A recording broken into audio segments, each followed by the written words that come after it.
أعوذ بالله من الشيطان الرجيم. بسم الله الرحمن الرحيم.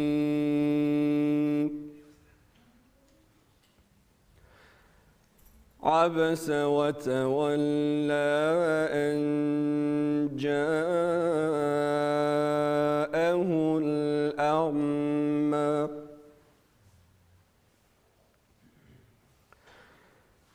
وما يدريك لعله يزكى أو يذكر فتنفعه الذكرى.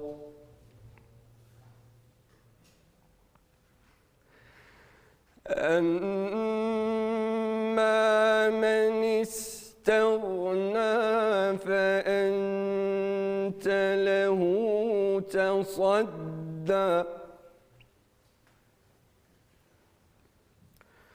وما عليك ألا يزكى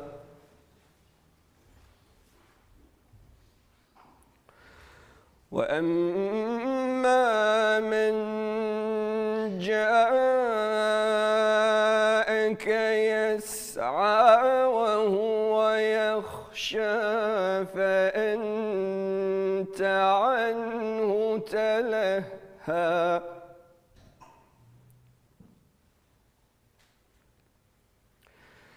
كلا إنها تذكرة فمن شاء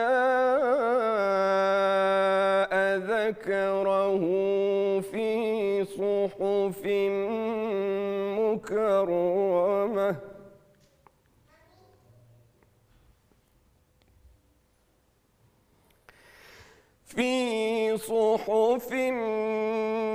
مكرمة مرفوعة مطهرة بأيدي سفرة كرام بررة.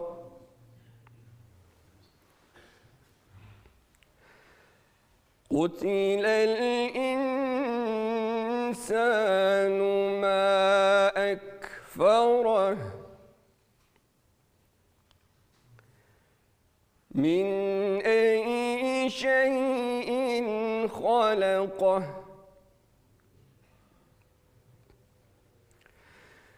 من نطفة خلقه فقدره ثم السبيل يسره ثم أماته فأقبره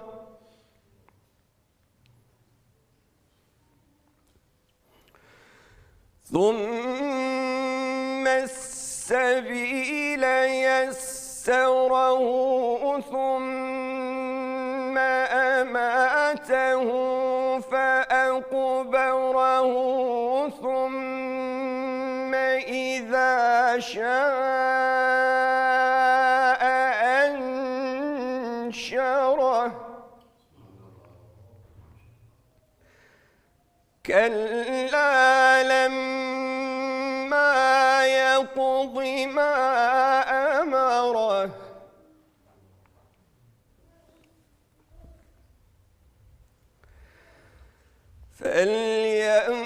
فلينظر الإنسان إلى طعامه أنا صببنا الماء صبا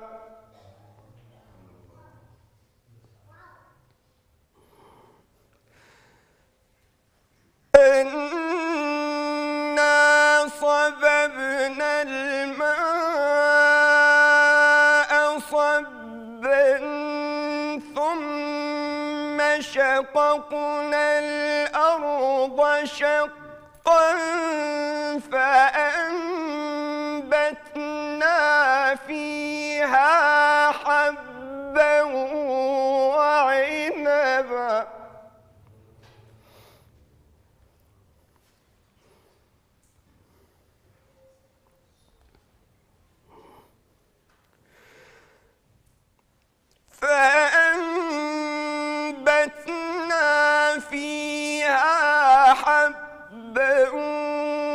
وعنبا وقضبا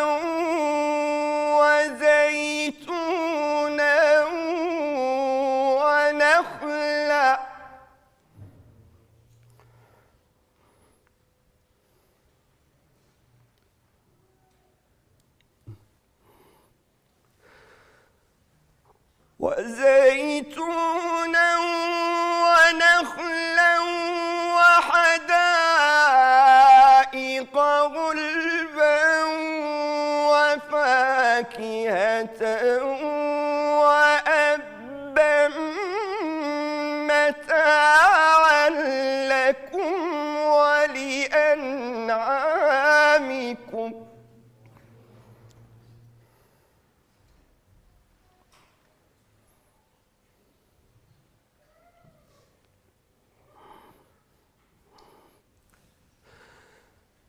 فإذا جاءت الصاخة يوم يفر المرء من أخيه وأمه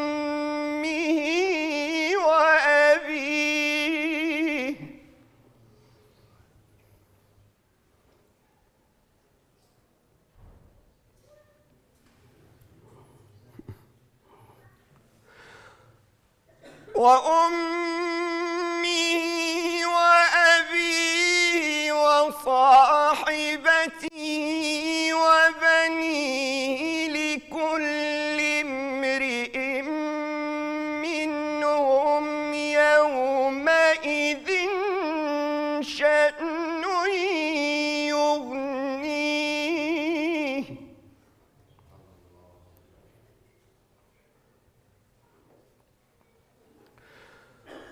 وجوه يومئذ مسفرة ضاحكة مستبشرة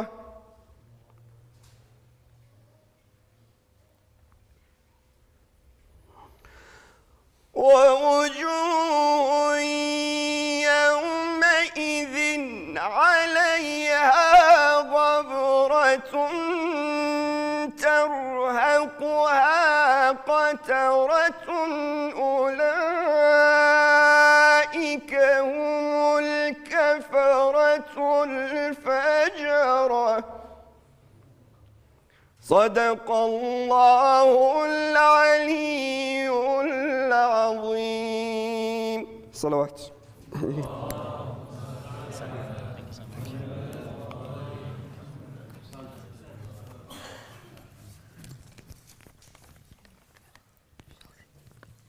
محمد وعلى محمد صلوات.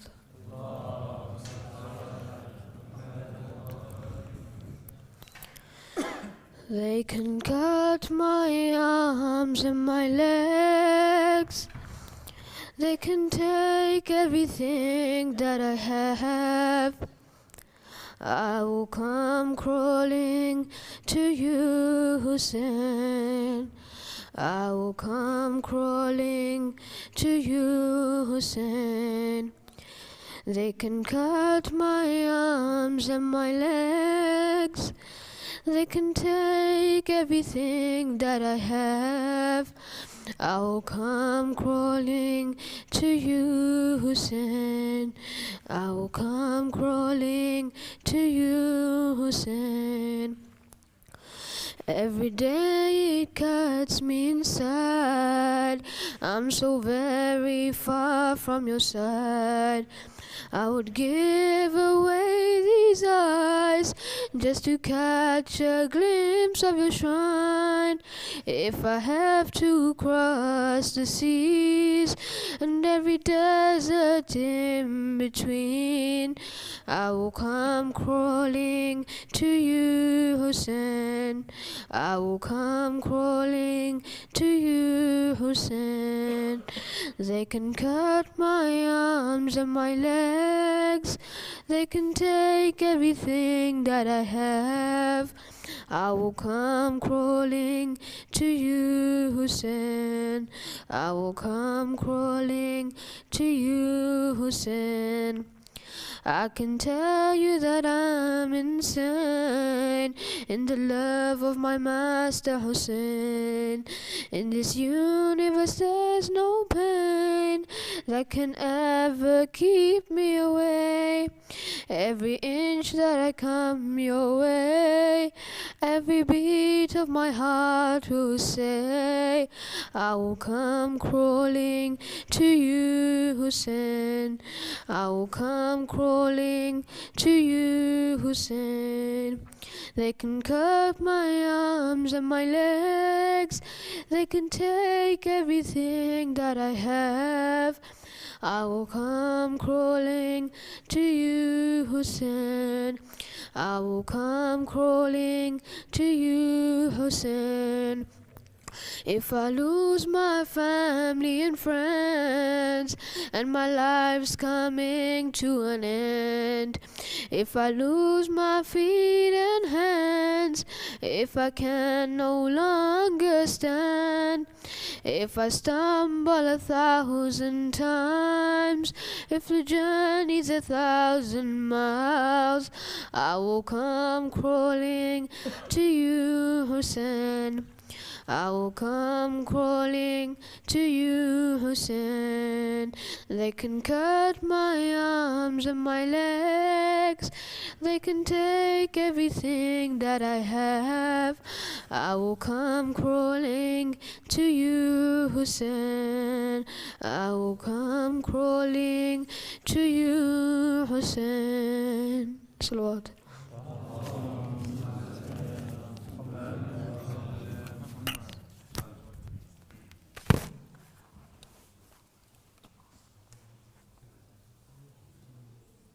I'm just going to share a few verses, the English translation of some of the verses that are recited.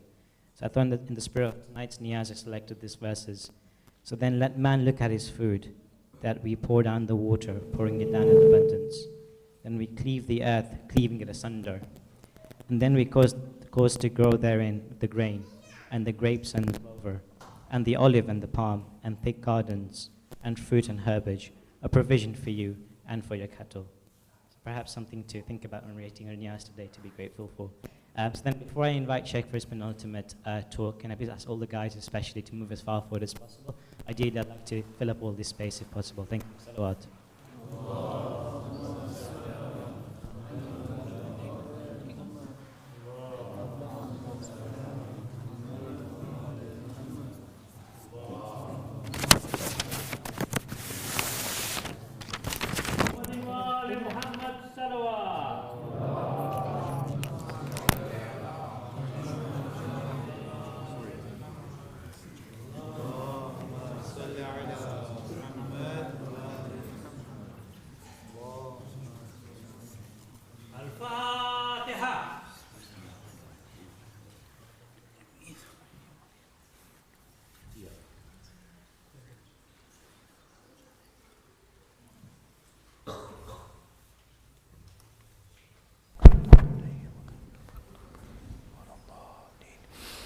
Can we please recite another Surah Fatiha for Shafa of all Marda Al-Fatiha?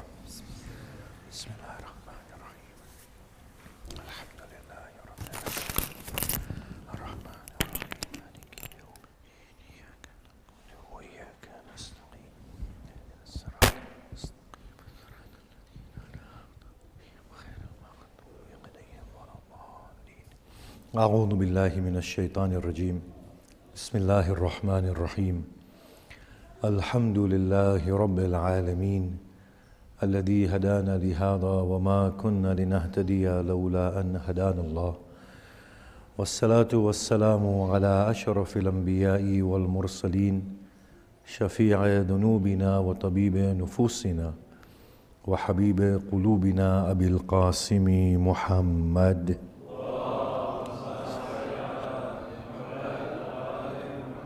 وآله الطيبين الطاهرين المعصومين المظلومين وأصحابه المنتجبين ومن تبعهم بإحسان إلى قيام يوم الدين. بسم الله الرحمن الرحيم. رب اشرح لي صدري ويسر لي أمري واحلل عقدة من لساني يفقه قولي. أما بعد، السلام عليكم جميعا ورحمة الله وبركاته. أعظم الله أجورنا وأجوركم بمسابنا بأبي عبد الله الحسين عليه الصلاة والسلام. بسم الله الرحمن الرحيم. We began our talks with the hadith attributed to Nabi Isa, and we stated that our discovery of God is inevitably through the self.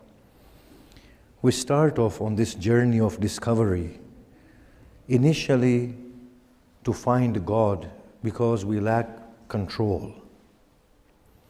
We find very quickly that that control is arrived at through our own abilities.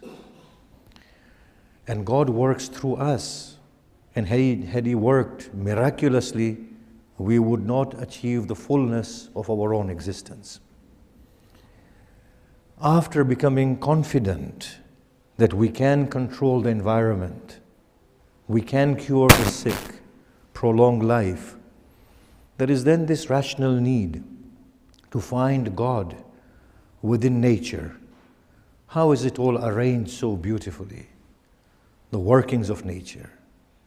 We quickly arrive at an understanding that this system, teleology, meticulous working of nature, does not require a hand from above. It is working through its own awareness of itself. Subhanallah, the God that we were finding beyond nature is awakening us to His presence with nature. We did not find Him there sufficiently, although He was trying to awaken us. Then we stated, but the human existence has to be a nobler existence. And there has to be an impetus for us to become better humans. We set up a yardstick for that absolute moral existence in the name of God. And God impels us to become better people, only to find that in the rejection of such a formal God, we ourselves are quickly arriving at that moral state from within the human condition itself.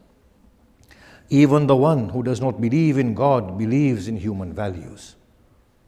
Didn't Hussein ibn Ali say to those people, if you do not believe in a God or fear the hereafter, at least be a free man in this world of yours, for there are certain standards by which every human being ought to exist.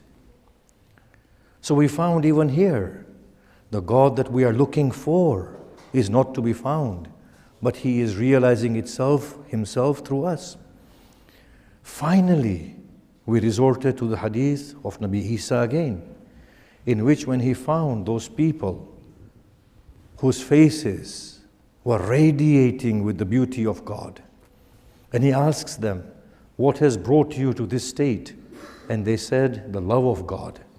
He said, Antumus sabiqun, you are the forerunners. It is here that the first time we begin to find God. But even here, He is the other. We arrive at that level within ourselves where we, for the first time, are able to acknowledge ourselves that I am. That robotic being that has been governing his life finally awakens that I am. I am not everything that the world has imposed upon me. I am not this man. I am somebody else. Beneath all these veils, it is me. At that level, I yearn God. I yearn for meaning. At that level I say, oh God, I am. I am not that strong person. I'm a very weak person. I need you here at this level. This is the first awakening. And here comes the first glimpse of God. When pretense goes, when the exterior vanishes, when we arrive at that inner awakening. In order to explain this more meaningfully, we may take recourse to that beautiful hadith of the Blessed Prophet, in which he said, and we have repeated this on many occasions, that a person who speaks when the name of God is being uttered, 70 years of such a person's worship has come to naught. We say to the Blessed Prophet, my beard has grown white in the worship of God, and it means nothing because I utter other things and engage in worldly discourse when the name of my God is pronounced. The Prophet quickly responds that had God meant anything to you, your being would have trembled in his awe when his name is being mentioned. The fact that you are so unmoved shows that your devotion has not yielded anything. Because you have never been around. An actor has acted out these devotional acts. You have never been devoted to God. You have never even been awake. You have been sleeping. Kal an'am bal adal, like the cattle, or more strayer than the cattle, more stray than the cattle. You have never been around. Now is the first opportunity for your awakening. You have woken up. You say, I am. You have recognized yourself. Now find God. So it is here that we say to God, oh God, I am in a state of lack and dire need. The first thing that happens here is that we accept ourselves for what we are. This acknowledgement is the first step into the journey towards discovering God from within. You see, we are so private that we dare not look at ourselves as we are. The prophetic narration says that the bravest of you is the one who can overpower his rage, not the one who can wrestle with the strongest man. Ali Salamullah alayhi has said, bravery is with truthfulness. What that means is that the bravest of the brave is a person who can acknowledge himself that this is who I am. Behind all the false veils of pretension, of pretense, this is me, the real me. For the most part, we are hidden away from ourselves. We dare not face ourselves. It's the most difficult thing ever to say, this is what I am truly. You see, we have this, and it's meant to be this way, that I have to hide from you the real me. But the problem is that when I hide myself from you, I begin to hide myself from myself as well. And then I put up a show, and that show becomes me. Allah says, يُخَادِعُونَ اللَّهَ وَالَّذِينَ آمَنُوا. They try to deceive Allah and those who believe. وَاللَّهُ يَخْدَعُهُمْ. But Allah deceives them. And in another place, وَتَرَكُهُمْ فِي طُغْيَانِهِمْ يَعْمَهُونَ. And He leaves them in their blind ways, going about life without any meaning. Allah allows me to think that I have fooled Him, and through it I fooled my own self. A false personality leads a life. We don't even see ourselves when we look at our reflections in the mirror, because I will only see what I want to see. There was a beautiful documentary in which it stated that how language affects our perception. They went to some tribe in Africa who did not have names of colors that we have.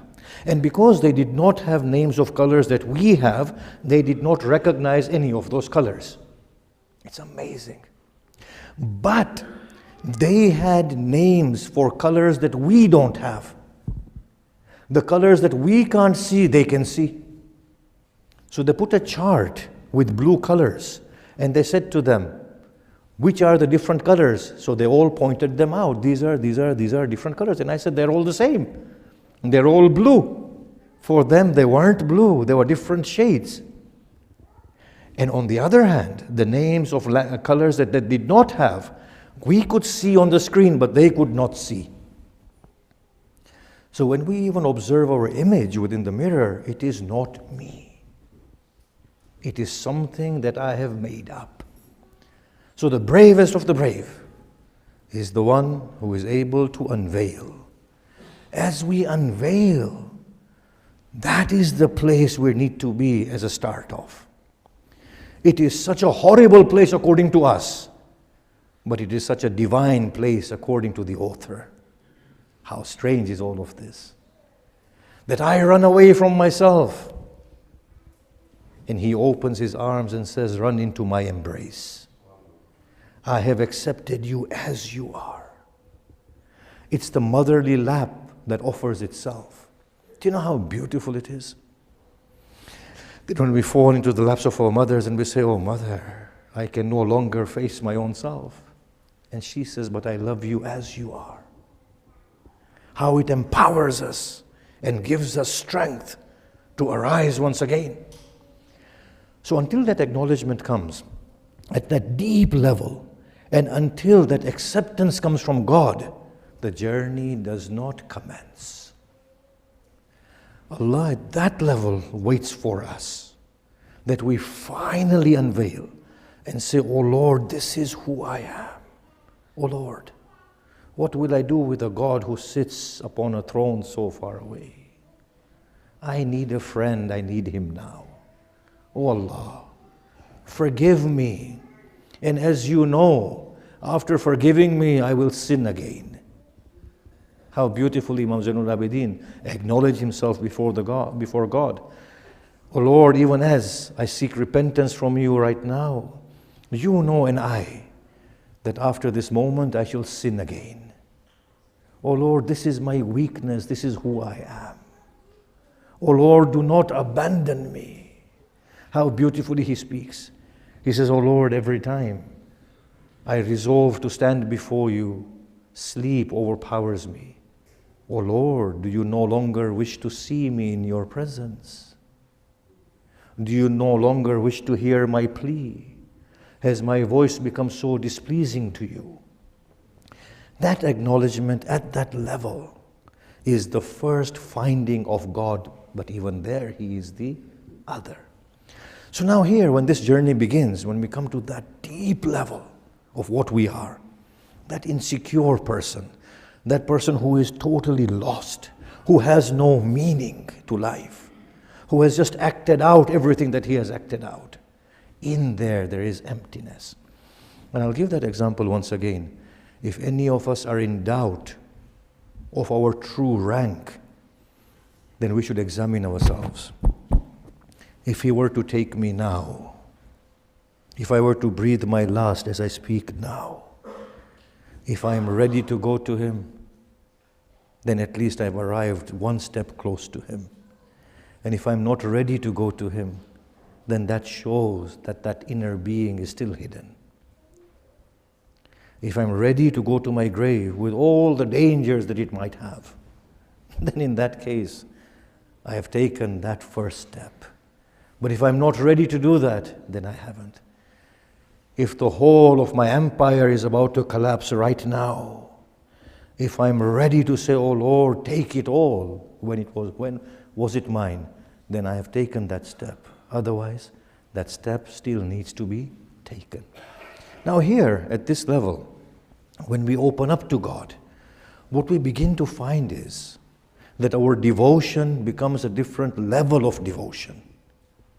We are no longer devoting to God through our external insecurities, for we know well that if he has kept us alive, he will sustain us, whether we call on to him or if we reject him.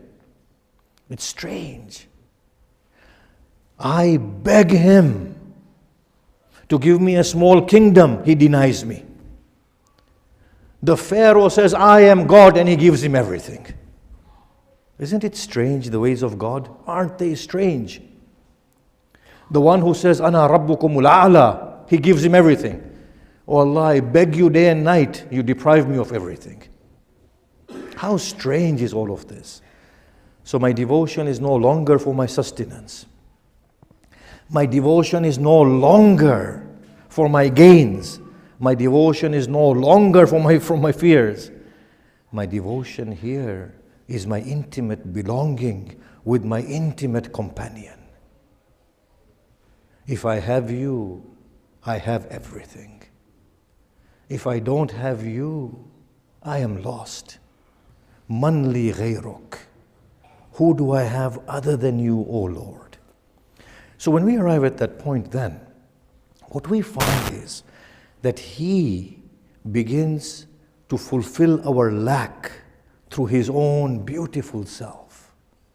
Whatever is missing here is supplied by Him. So devotion here is that I truly give myself over to my God.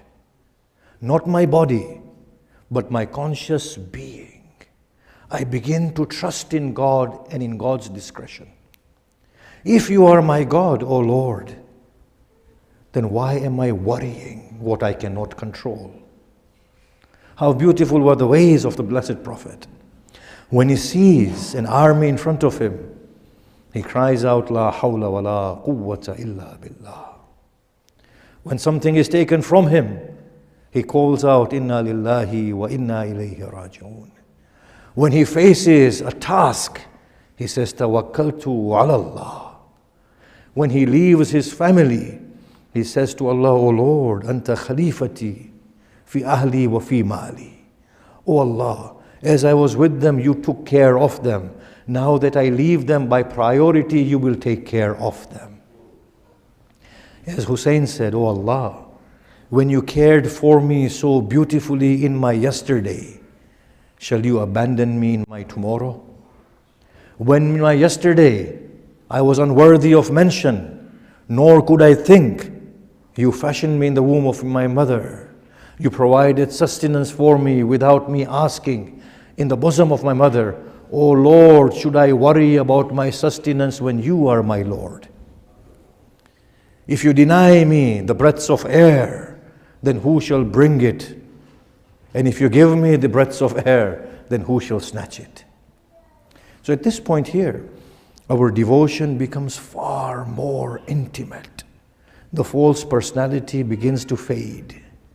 The real one begins to awaken. Now here, what God does is, He allows us to come to terms with ourselves. You see, we are people who are very complex. We loathe ourselves and we hate ourselves. There are things inside us that we find so dark and we can't face.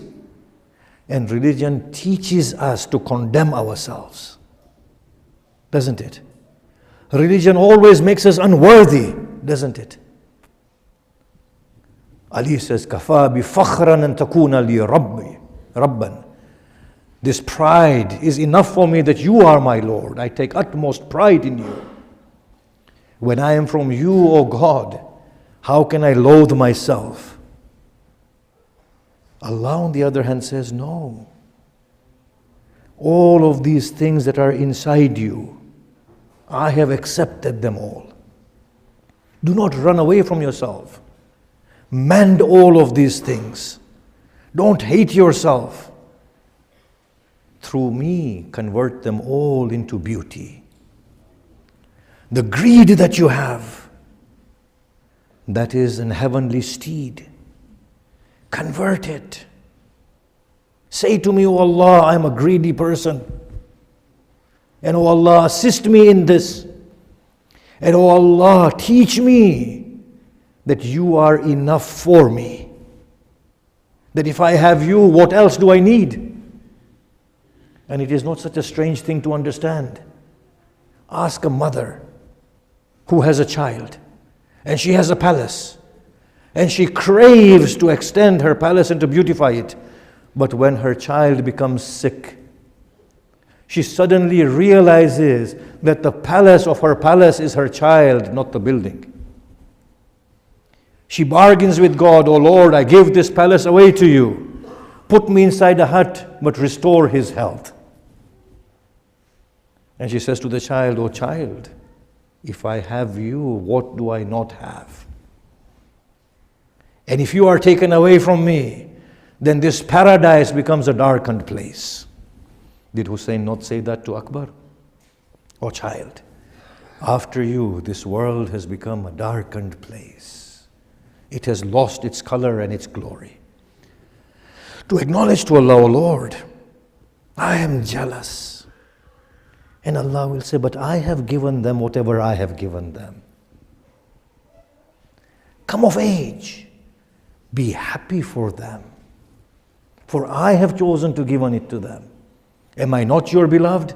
Indeed, O Lord, then I have done it all." It's a beautiful state to be in, where all this negativity is converted into beauty. Mahmud Shabistri says that away with this tawbah. Tawbah is the biggest sin. Cast it to hell. How strange are his words. He says, "Oh Lord, this tawbah prevents me from arriving at you. Every time I wish to return to you, I am reminded of my evil self, and I make myself unworthy of you." And Allah is there, He's saying, "But what stops you from coming to me? Come back to me. Throw away all these garments of tawbah. Presume yourself innocent in front of me. Have that confidence and come to me." So when we find God at that level, everything begins to change. We arrive at a level of beautiful ease, and life becomes a huge opportunity. So let's take the example of Adam and of Iblis as we go forward. Iblis is tested by God. Iblis fails miserably.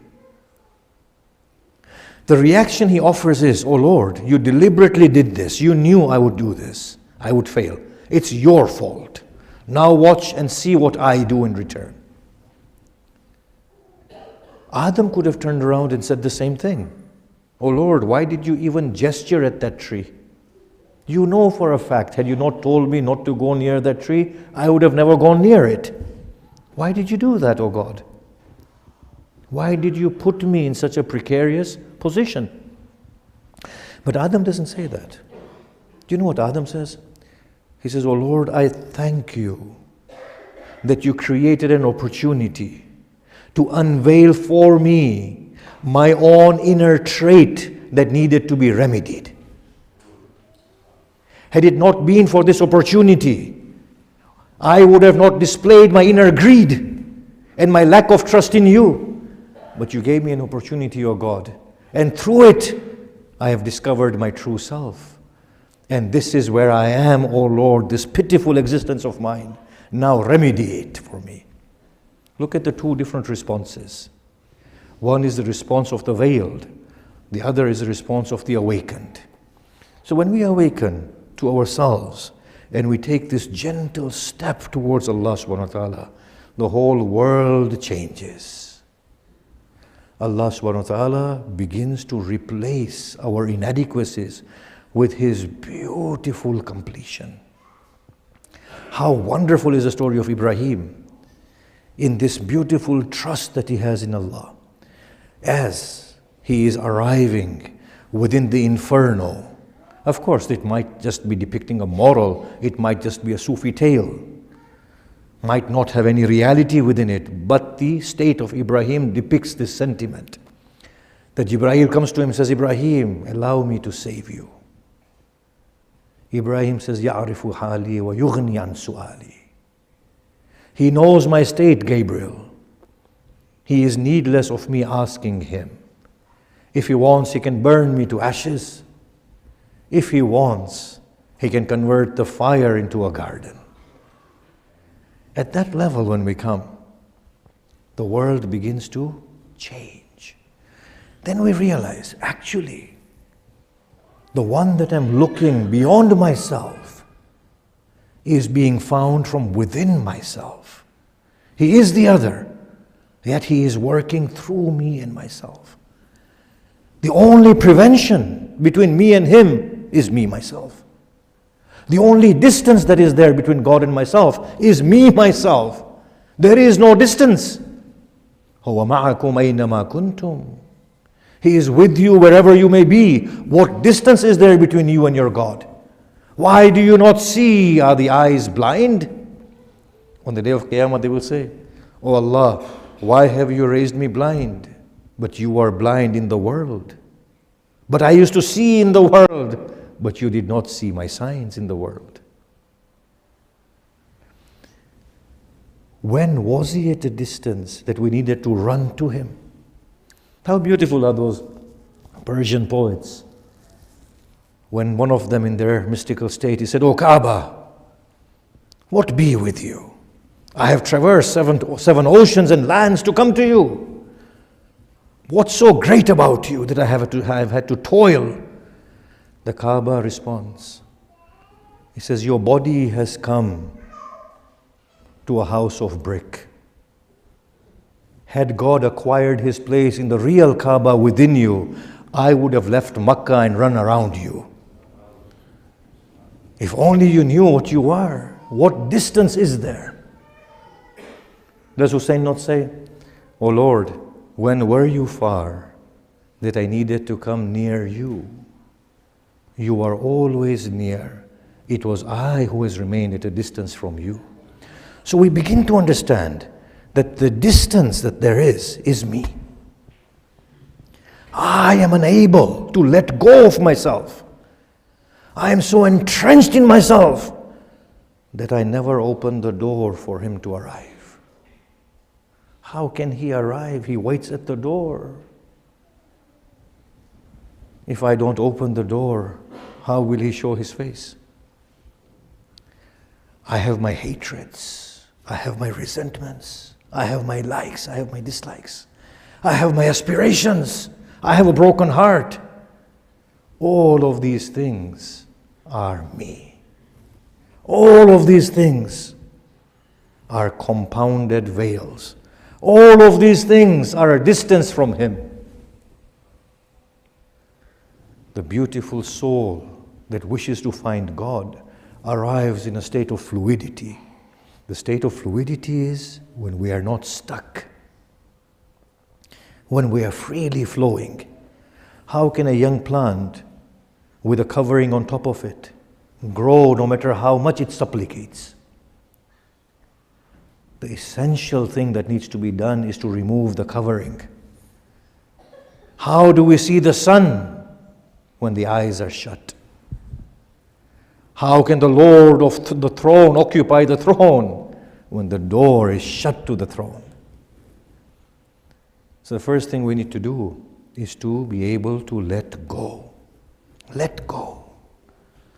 All this resentment, all this hatred, all this brokenheartedness, all this dislike.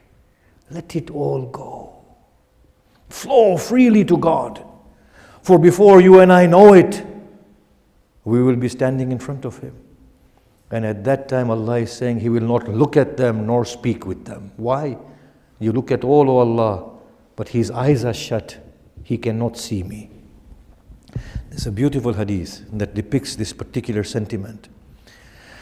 That after much toil, the children of Adam, after their flesh is burnt trying to cross the Sirat, after they tear away at each other's bodies, after much toil, they will arrive at the gates of paradise.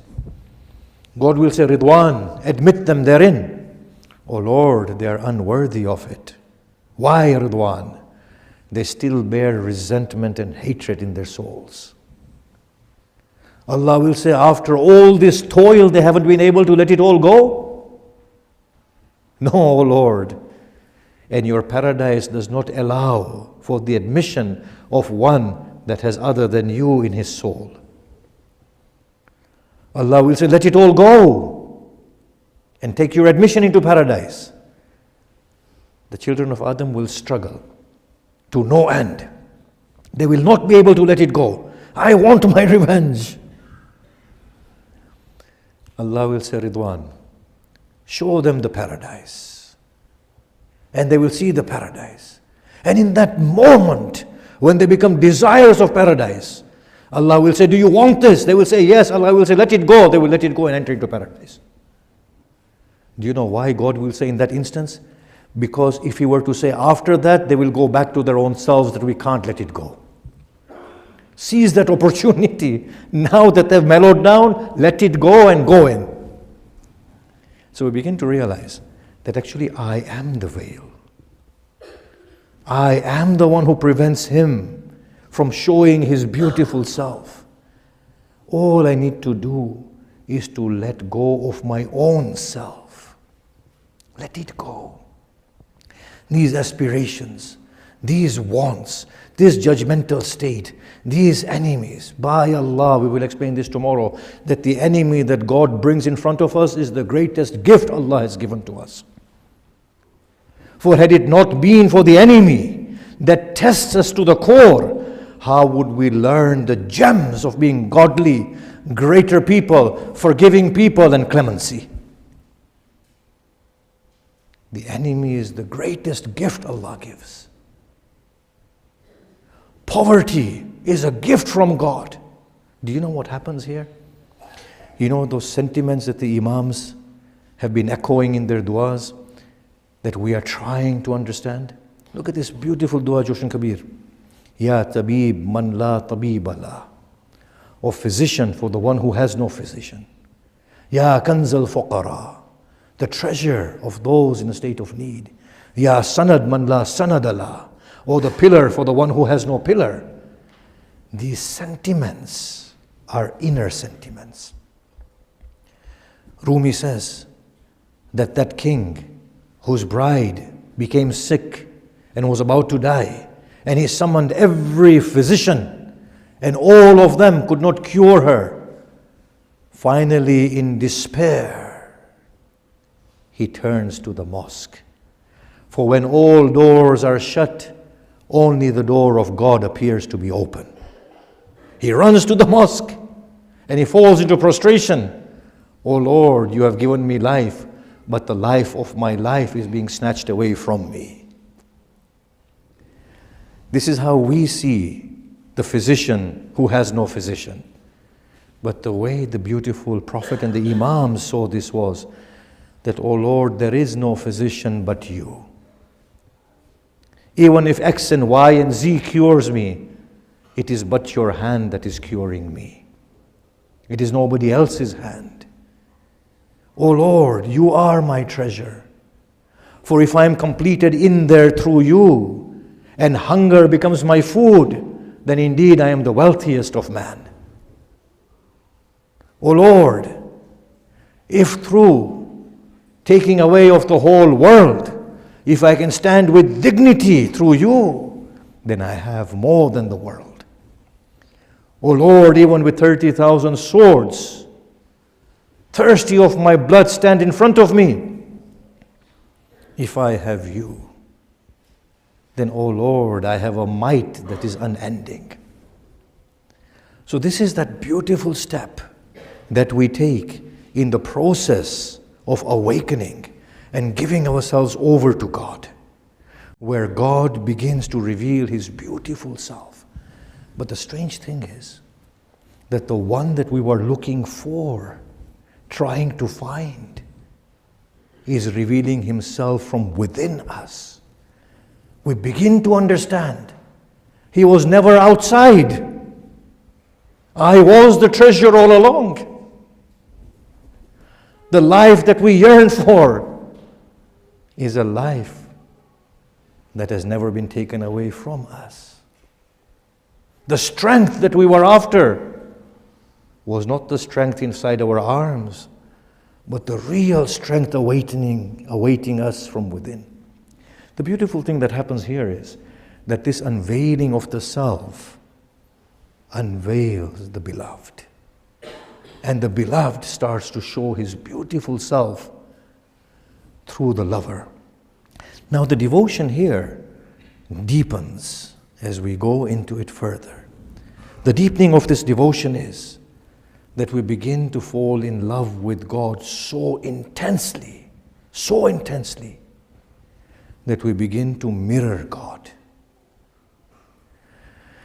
Now, what happens here is that if we get one touch of God's presence, then everything falls into perspective. We go back to that example, that no matter how accurately we describe love, if we do not feel emotion, love is not to be attained.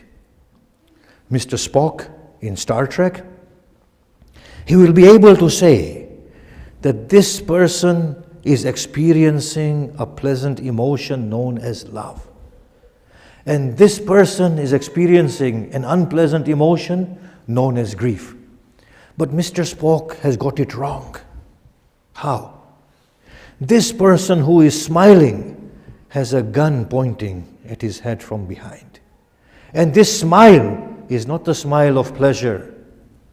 It is a smile of despair. And this eye that is shedding tear is not experiencing grief. It is the eye of a mother that has found her lost child. It is the tear of joy. There's a huge difference.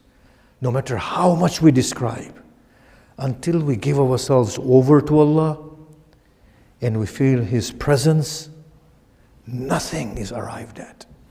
Now it is here that we have a prescription, and people have asked me to give certain leads into this.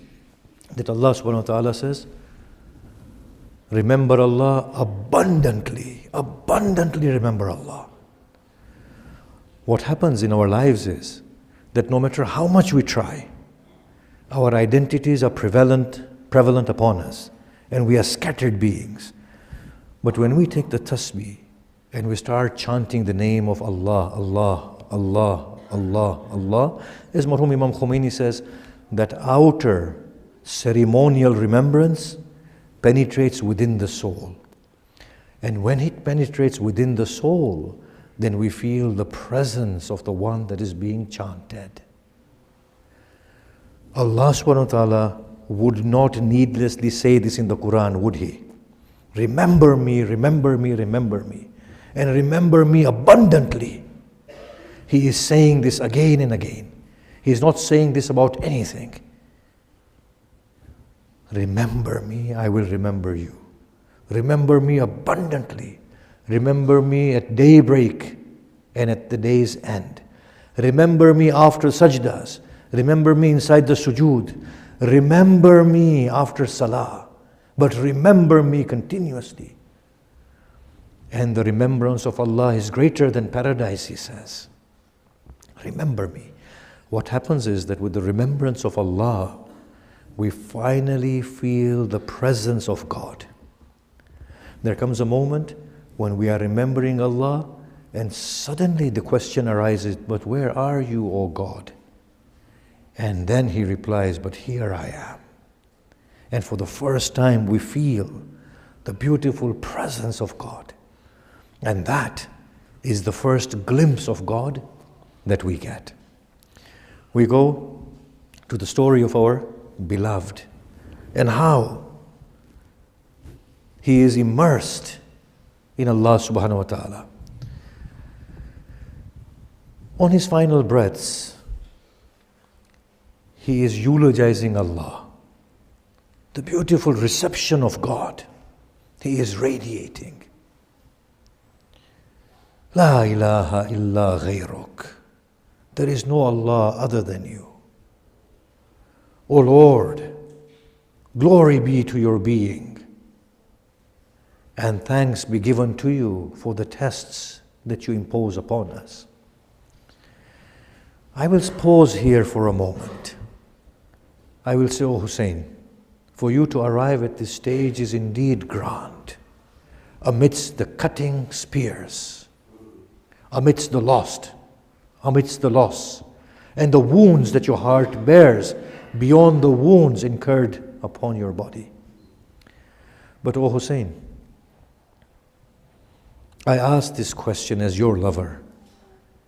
Is it easier to die at the point at which you die? Or is it easier, or is it difficult to live beyond that point? Imam Zainul Abidin is asked, What was the most difficult part of your journey? Now he has witnessed the brutal mutilation of his father's body. But he cries out, it was Sham. We ask him, what of Sham was unbearable by you?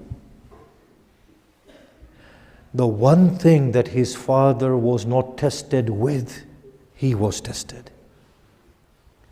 Hussein had gone into the Alqama. They said, while you sip water of Alqama, we are looting your tents. This man of pride and dignity emerged raging from the Alqama. Shimmer, hold off your man, I am still alive. Come, kill me first. Kill me first, and then advance to them. This is the dignity of Hussein. And it makes sense to me now why he refused to submit. Why, O Hussein? This is a question. You have no brothers or sons or friends. Look at you. You have no strength in you. Every drop of blood has oozed from your body. Your breaths have become constricted. Yet you hold the sword and you fight, O Hussein. You fall, you rise again, O Hussein. Look at the wounds being incurred by you. We hear so much in the maqatil. You extract the arrow and you stand again, O Hussein. You know what the answer is? For as long as Hussein is alive, no harm will come upon his Zainab. For there is a pact that until he is beheaded, they will not advance towards them. This is a man with utmost pride and dignity. So we asked Sajjad, why Sham? He said, for the way in which my aunts and my sisters were paraded within the streets. This was the greatest tribulation that I have faced. He describes that the heads of Abbas and Akbar were placed between the camels carrying my aunt Zainab bin Kulthum. So the people would look at the heads and then they would look at the daughters of the Prophet. We say, O Sajjad, and what? And as he consumed alcohol and boasted of his victory over my father, he would slam the goblet and it would spill into the tray. He took his staff and he poked at the face of my father. You had a good set of teeth, O Hussein. I will say, O Sajjad, how did you bear this scene? I was unable to raise my head. Then who responded to him? It was his sister. Amidst a court of drunkard that stood and finally put an end to it. ألا لعنة الله للقوم الظالمين وسيعلم الذين ظلموا أي منقلب ينقلبون. إلهي إنا نسألك بحق الحسين وجده وأبيه وأمه وأخيه وتسعة المعصومين من ذريته وبنيه. اللهم اغفر لنا ذنوبنا وكفر عنا سيئاتنا وتوفنا مع الأبرار. اللهم عجل فرج إمامنا المنتظر واجعلنا من أنصاره وأعوانه والمستشهدين بين يديه. Before the Matam, this majlis was for the Salih Sawab of all the dear people that were associated with this establishment, none more so than Sayyid Marhum, Sayyid Muzaffar Abbas, whom we used to call Abu and lovingly Uncle. He, from the very inception of this place, was a trustee of this place. Sayyid Muhammad is here. When we began our careers into Islamic studies, we started off from his flat on top of his shop. And from then on till the end of his life, he has done nothing but support this grand cause. He was a very, very gentle, very loving soul. We have done numerous hajjs together, ziyarat together. The one thing that I found in him was that he was a man of a pure soul, a person who would cry uncontrollably on the Messiah of Muhammad and Ali Muhammad. If we want to see a lover of Hussein, Abu was the lover of Hussein. He leaves painful souls behind him and a void that cannot be filled. But he belonged to God. He was the property of God. We must accept the decree of Allah subhanahu wa ta'ala. We pray that Allah subhanahu wa ta'ala keeps him in the lofty heavens and brings peace to the hearts of those that he leaves behind. Another great, great lady was Marhuma Zahrabai, a lover of Hussein ibn Ali, the one who offered her house and her services in the way of Allah. She was a mother of our community. We also lost her in this year. May Allah bless her soul infinitely and bring peace to the hearts that she leaves behind.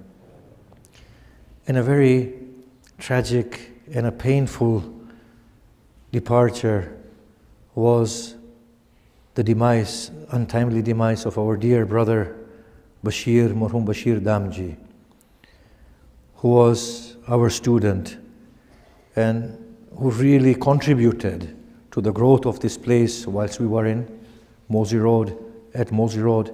It's more difficult to talk about Marhum Bashir because he was so young. And when I went to visit him, he said, Arif, we will fight this. I said, yes, we have to fight this. He said, well, after this I will be with you. But I know even then he had resigned to his fate.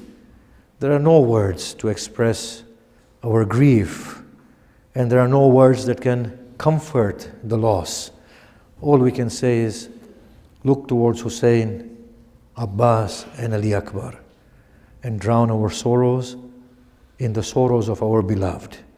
May Allah subhanahu wa ta'ala bless him abundantly, place him in the proximity of the Blessed Prophet and his family.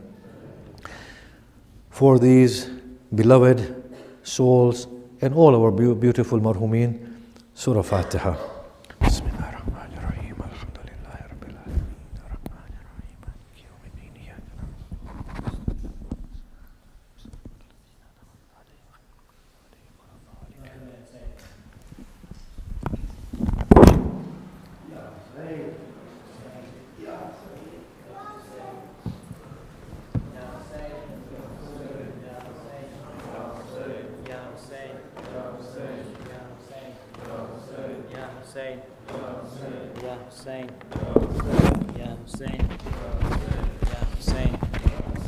Ya Hussein, Ya Hussein, Ya Hussein, Ya Hussein,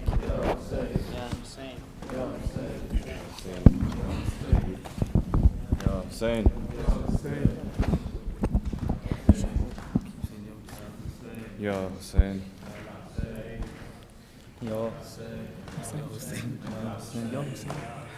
Ya Hussein, Ya Hussein, Ya Hussein, Ya Hussein, नन्ही ज़हरा हो ज़रा समझो ऐसे ना मारो ऐसे ना मारो नन्ही ज़हरा हो ज़रा समझो ऐसे ना मारो ऐसे ना मारो नन्ही ज़हरा हो ज़रा समझो ऐसे ना मारो ऐसे ना मारो नन्ही ज़हरा हो ज़रा समझो ऐसे ना मारो ऐसे ना मारो खुद में देती हूँ तुम्हें, खुद में देती हूँ तुम्हें, नोचो ना यूं मेरे गोहे नन्ही ज़रा हो ज़रा समझो ऐसे ना मारो, ऐसे ना मारो, नन्ही ज़हरा हो ज़रा समझो ऐसे ना मारो, ऐसे ना मारो। मुझको इतना तो बता दो कि बिगाड़ा क्या है, एक बीमार सिवा मेरा सहारा क्या है। मेरे सदमों ने झुका, मेरे सदमों ने झुका दी है जवानी में कमर, नन्ही ज़रा हो ज़रा समझो ऐसे ना मारो, ऐसे ना मारो, नन्ही ज़रा हो ज़रा समझो ऐसे ना मारो, ऐसे ना मारो, नन्ही ज़रा हो ज़रा समझो ऐसे ना मारो, ऐसे ना मारो।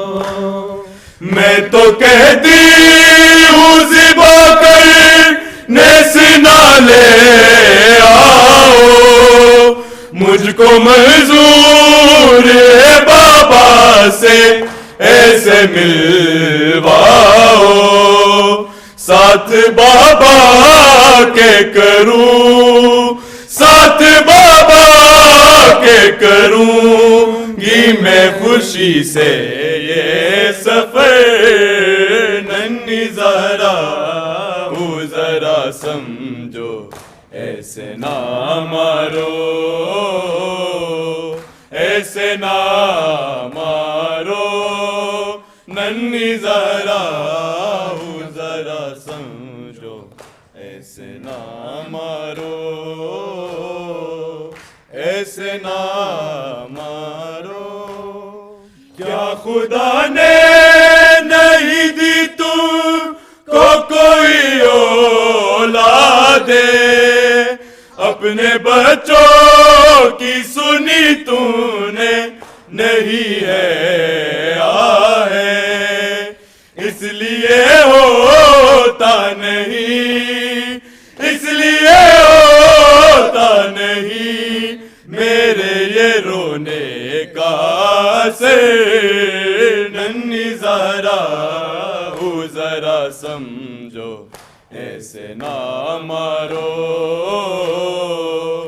ऐसे ना मारो, नन्ही ज़रा हो ज़रा समझो ऐसे ना मारो,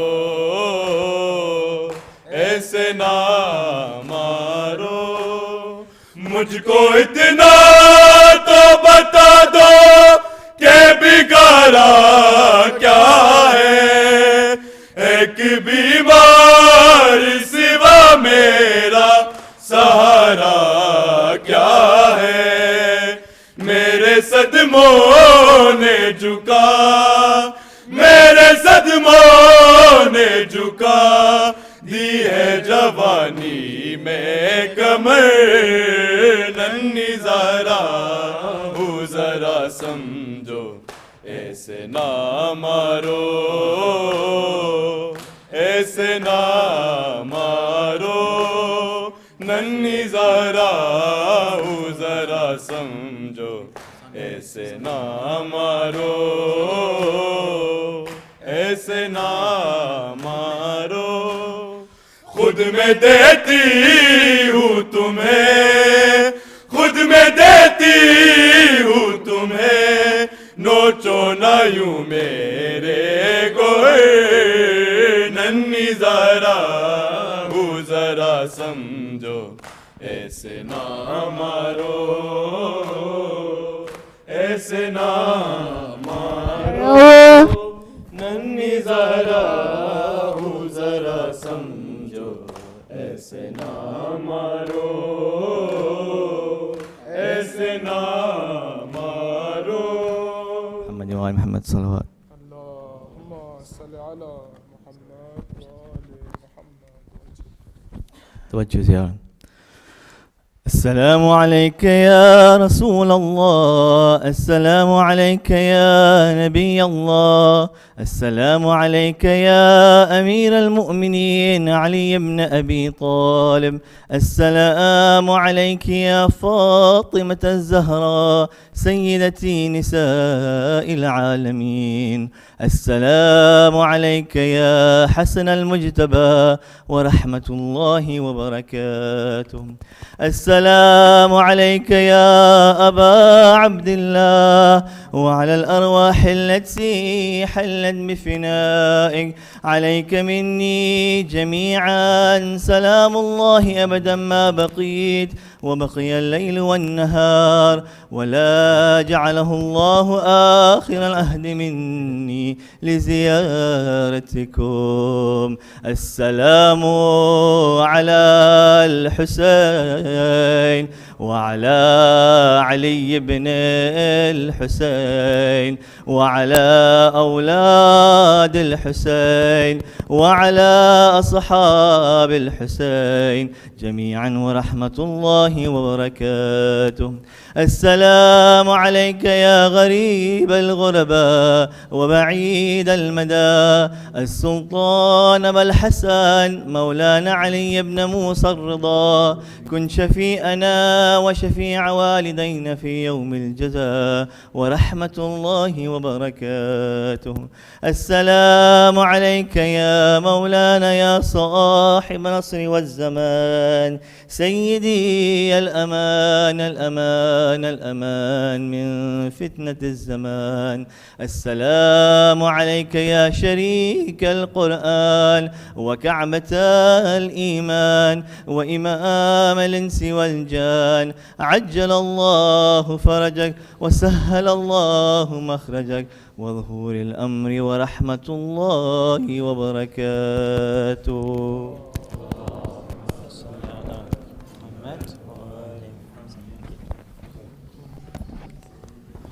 Can we please be seated for a short question and answer?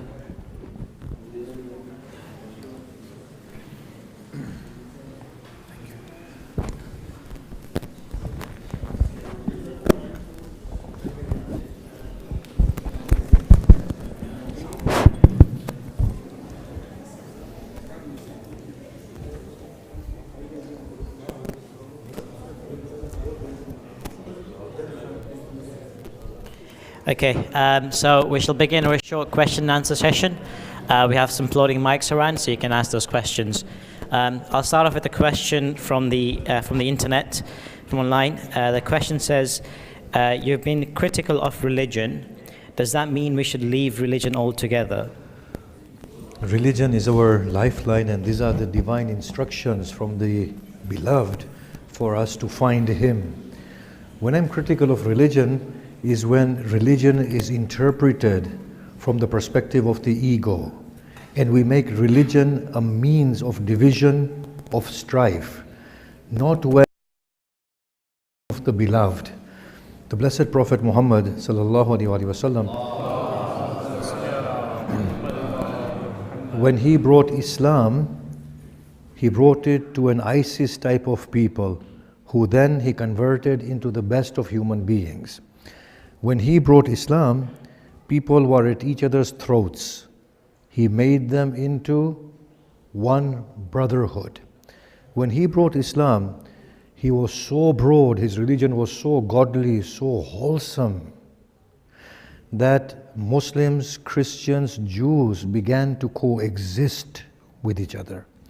When he brought his religion, barbaric, illiterate monsters became fine spiritual, moral agents, intellectuals, explorers, and the fathers of scientific method.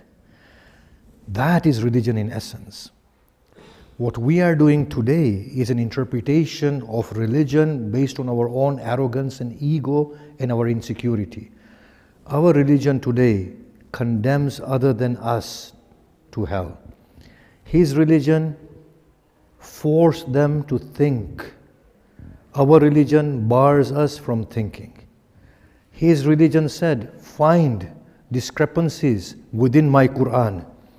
Our religion says you dare not ask a question when a religious authority says anything.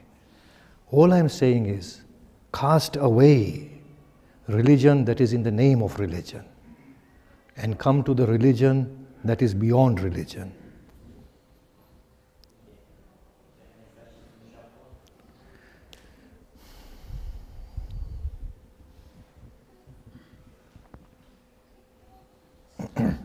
I'm sorry.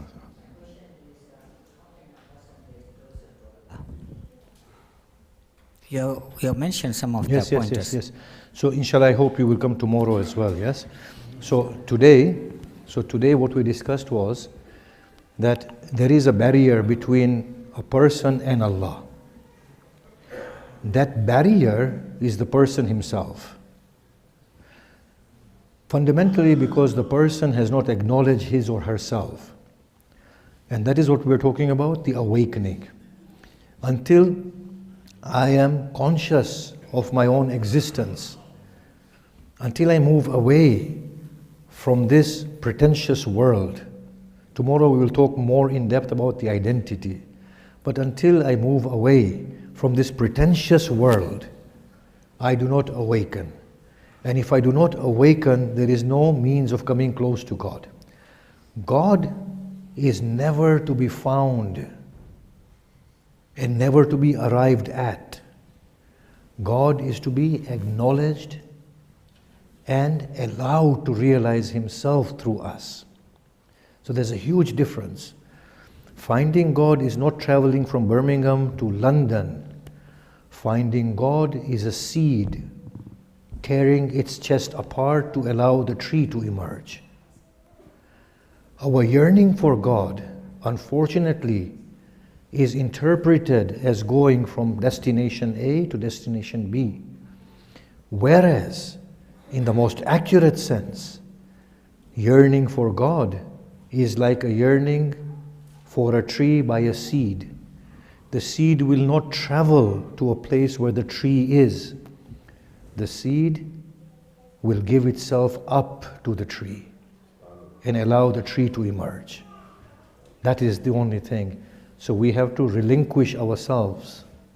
Today what we talked of was to admit that inadequacy within the depth of ourselves, to acknowledge and to take a step towards him. He is still the other. We are still trying to find him. Tomorrow we will explain that no, he is the one. And we need to let go of ourselves. Any more questions? Just wave if I can't see you. There are some pillars in the way.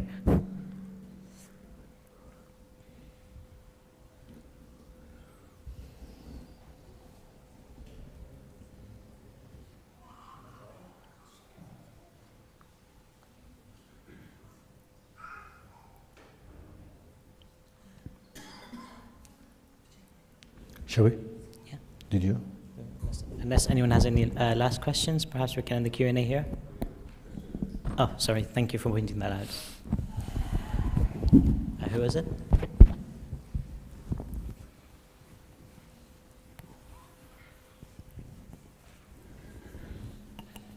Assalamu alaikum. This journey, is it time limited or is it something that can be pursued after death? It doesn't stop with death. It continues. What happens is that because in essence we are not what we are becoming, and the truth is the only thing that persists, and everything other than truth fades away. The only thing is that it becomes more arduous and more difficult. But other than God leaves because it doesn't belong there anyway. And that is why many of the ulama have interpreted, and I think with the aid of hadith as well, that people of hell, after their due time, after the reformation of the soul, will emerge from hell. And of course, the 7 layers of paradise, they also depict a state of veil from the truth despite abiding in the presence of truth. So even in paradise, the souls may be journeying. But the awakened soul will find no rest even in paradise. It seems that way.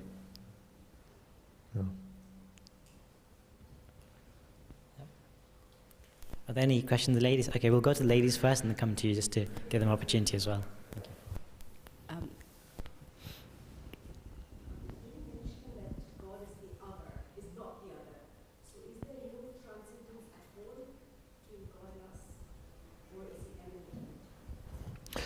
Absolutely. Thank you for that question. God is the other as the transcendent, and God is the immanent. So now, when we say He is not the other, this needs to be qualified. At the level of my discovering God, He is not the other. The transcendent God is not the one that I can meet or touch or experience. His majesty is so lofty that I can never feel Him or find Him. The one that I can discover and the one that I can find is the one that emerges through me. But I cannot find Him outside myself, even though we explain that we have found Him outside ourselves. But the journey does not end there, and that is not true finding. There is still a lack and a yearning. So the whole of the being as the being is the beauty of God. But I as I need to find Him from deep within my own self. Even as the transcendent one, He is the immanent one and not the other, as in removed from everything. So when you say that God is transcendent, what we are trying to say is that being at large in its own self is transcendent. But it is all intertwined with the beauty of God, and God is immanent in all of it. Yeah? So He is the one in that way. We have a question over here. Could you clarify maybe the point that you're trying to make about tawbah and how we should almost put it aside in order to reach God and be able to assimilate with Him? Sure. So the Urafa talk about tawbah of tawbah. So what is tawbah? Tawbah means to revert to that point of origin from whence we have come or we have departed from. Tawbah, therefore, requires us to be mindful of our state of lack and deficiency and our transgression that have removed us from that beautiful origin. So Tawbah means to return to that place of origin by removal of these obstacles that we have incurred upon ourselves. So the sins that we have, yes, the transgressions, the mistakes, the slips, all of that. But constantly remembering them becomes so overbearing on the mind that we become unworthy of God. So Tawbah entails being mindful of the wrongs that we have done. But being mindful of the wrongs that we have done sometimes rids us of our confidence. And at that point, Tawbah becomes a crime. And we have to remove Tawbah altogether. Let's give an example. If a person fails a driving test 3 or 4 times, this example comes with experience. I've never failed it 3 or 4 times, right? I like to say that because everybody believes me when I say it. In any case, if you have failed, I know what I'm talking about actually. 3 or 4 times. What happens is the 5th time round, what happens is that we are carrying that ghost of failure in our heads. And now we are setting ourselves up for failure. Yes? And when we go in with that mindset, we are going to fail. But God's want from us is for us to succeed. The only way we can succeed here is to let go of those memories, so that we can regain our confidence and we can pass the test. Same with exam papers. Many people, since they fail a couple of times, they lose their confidence and they fail in successive attempts. Tawbah is the same thing. When we remember our sins, they rid us of our confidence at times. Here God frowns upon such tawbah. He says, consider yourself forgiven now. Remove tawbah from yourself and come to me with confidence, because I want you. Does that make it clearer? Sheikh, I'll be checking your bay parking later on. Sorry? I'll be checking your bay parking later on. Sure. I do tawbah from that. Last question then, and then we'll...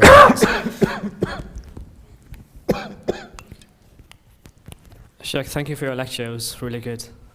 Just following up on your last answer, would you agree that this lack of confidence brings about a sense of humility as well? I understand the negative impacts that this lack of confidence can have, but if one is to sort of avert tawbah from his life, not completely, but to such a level where he believes that he has confidence that God has forgiven him, does that have negative implications as well?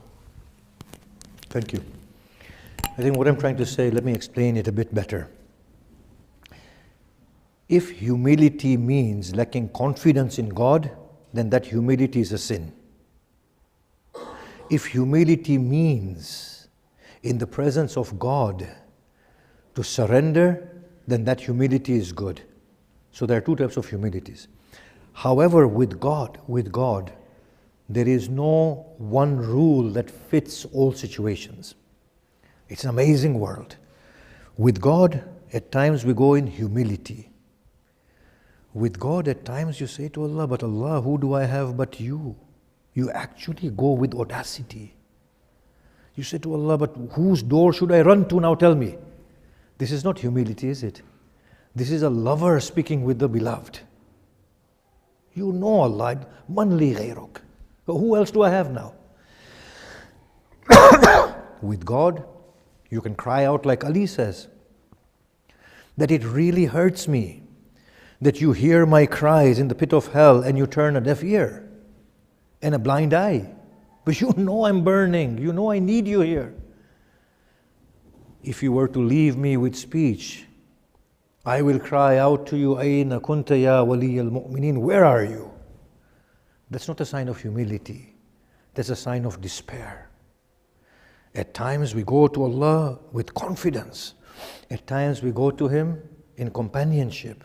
At times we go to Him submissive and humbled. At times we make a bargain with Him. Like the Imam says, oh Allah, if you punish me, what will you gain? And if you give me your reward, what will you lose? Just give me what you don't lose anyway. So the ways with Allah are colorful ways. The only reason why we are stuck is because our religion and culture has imposed a false sense of piety into our heads. As we said the other day, once a child is told that is a bird, the philosopher says the child will never see the bird again. It will only be the construct of their imagination that they see. It's unfortunate that the most beautiful has been introduced to us in definitions and false sense of piety. Go to Allah with full confidence. I had a student, I'm not going to go through the whole of the story, but I was so angry at him, so he came and sat in my car. He was a very big guy, you know. And I was the imam of the mosque at that time. And I sat there screaming at him. He said, do whatever you want, you have to forgive me. Sheikh Mahmoud knows him. He used to get angry at me as well. I took hold of his neck. I said, I'm going to kill you on this day. I wasn't going to kill him. I was just pretending to be angry. So I was squeezing his neck. I said, look, kill me, do whatever. His neck was so big, I couldn't even get my hands around him. And I know he couldn't do anything to me because he loved me to that extent. He said, do whatever you want. I know what I did was unforgivable. I know all of that, but you have to forgive me and accept me as I am. He said, because I'm not leaving this car, and I'm not going to let you go. I had to lead the prayers. He said, I'm not going to let you go, and I'm not going to leave, and you can kill me, do whatever you want, but I'm not going, and I'm not letting you go either. You know, at that point I said, Subhanallah, you know, my heart has melted. Every one of my students would knock and wait for me to answer to come into my room. Yes, they dared not enter. He was the only one who would walk into my room and I would be delighted to see him. And he does something to you, that confidence in God. God, who do I have but you? Man, accept me as I am. This is what I am. You're not going to get anything better than this. Yeah? So tawbah has to be rejected when it becomes an obstacle. Okay, thank you. We'll end it there. So can we please conclude with the loud salawat?